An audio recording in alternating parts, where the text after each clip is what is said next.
In this video, we will learn how to create a custom post type, aka CPT, using our free WordPress plugin. Let's assume that we have a requirement to create a reviews website like IMDb to list movies from all different genres, so we must create a new custom post type called Movies. First, download and install CubeWP add-on, then go to Custom Post Types under CubeWP menu option and click Add New. Start by filling out the basic details such as slug, name and description for the Movies CPT. Here's a quick tip for you.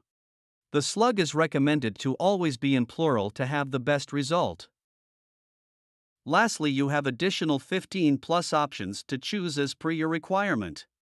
For example, you can choose if this custom post type will be made public in WordPress admin or not. Once you click the Create button, you can see the new Movies custom post type is displayed in the WordPress Main Navigation on the left.